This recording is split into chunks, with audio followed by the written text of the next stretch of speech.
Starmer.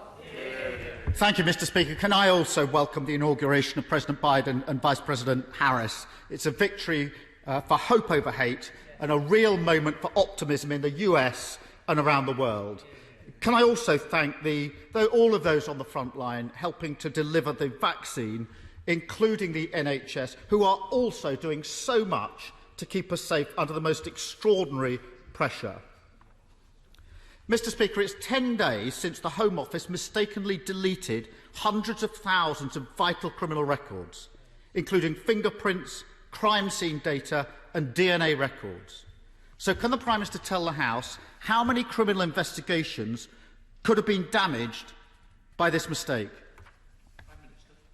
Well, Mr. Speaker, the Home Office is actively working to assess the damage, and as the right honourable gentleman will know from the urgent question that was held in the House only a few days ago, they believe that they will be able to rectify the results of this complex incident, and they hope very much that they'll be able to restore the data in question.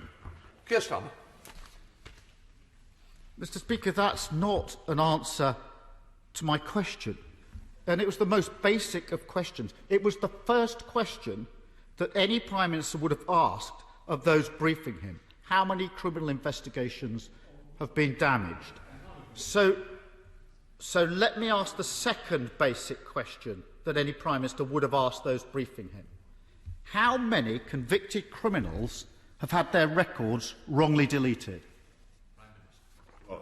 I answered the first question entirely accurately, Mr. Speaker, because we don't know how many cases might be frustrated as a result of what has happened, but I can tell him that 213,000 offence records, 175,000 arrest records and 15,000 person records are currently being investigated because they are the subject of this problem.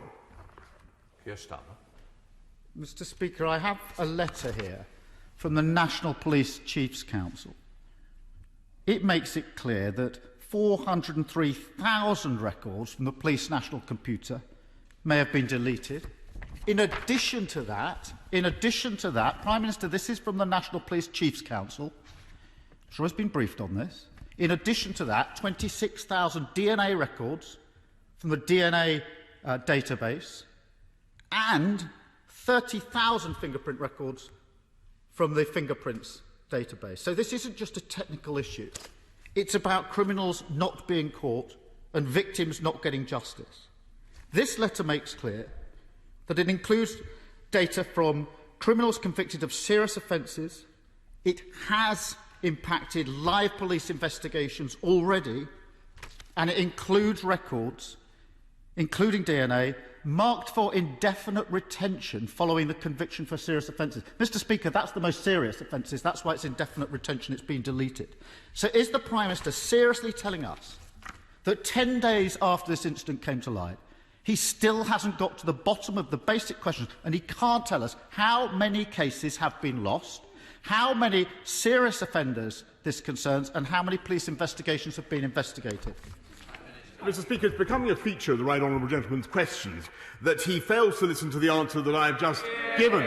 And let me repeat, because he said that I think he gave a figure of 413,000. I've just done some maths briefly in my head. And if you look at if you add 213,000 to 175,000, you get to plus 15,000, which are the numbers I get, Mr. Speaker, you get to 403,000. If only he'd bothered to do that essential, that swift computation in his head, he would have had the answer before he stood up and claimed not to have received it. It was there in the previous answer, Mr. Speaker. Of course, it is outrageous that any data should have been lost, but at the moment we are trying, as I said in my first answer, Mr. Speaker, we're trying, which I hope he heard, we're trying to retrieve that data. Keir Starmer. The Prime Minister complains about not listening to answers. The figure I quoted was 403,000. That'll be in Hansard. So, Prime Minister, that was the figure, plus the 26,000, plus, I said 403,000, plus 26,000, plus 30,000. Let me try the next most simple question, Prime Minister, that you would have asked of anyone briefing. How long how long will it take for all the wrongly deleted records to be reinstated to the police database? Prime Minister.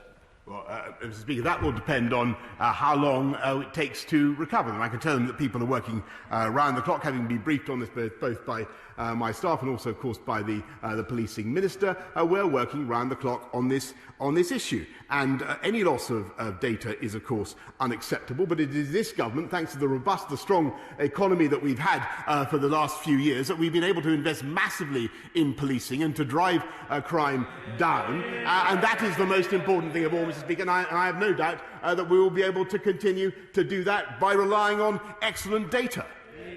Keir Starmer. Mr. Speaker, the Home Secretary said that the Home Office was still washing through the data.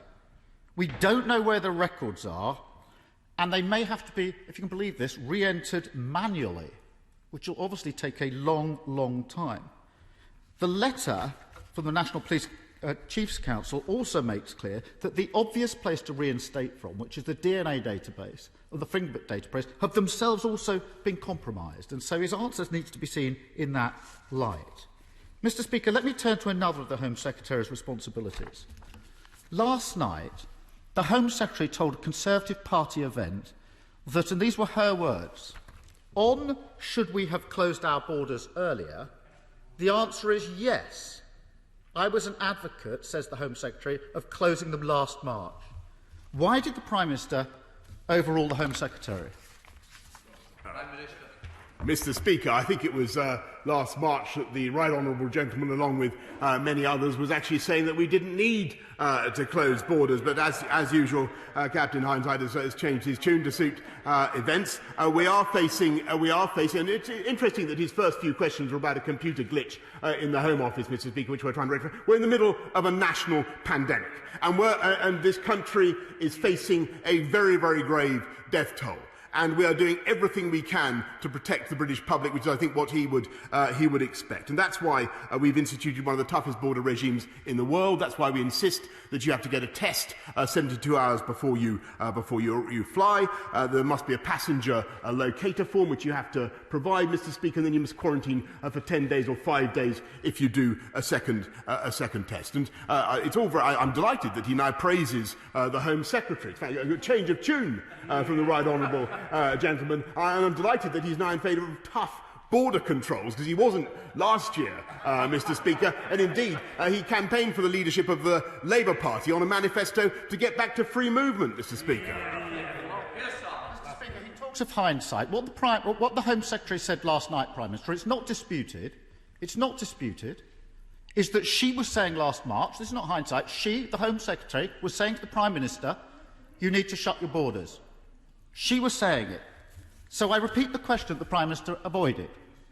Why did he overrule the Home Secretary, who claims that she said last March that we should shut our borders? Prime Minister.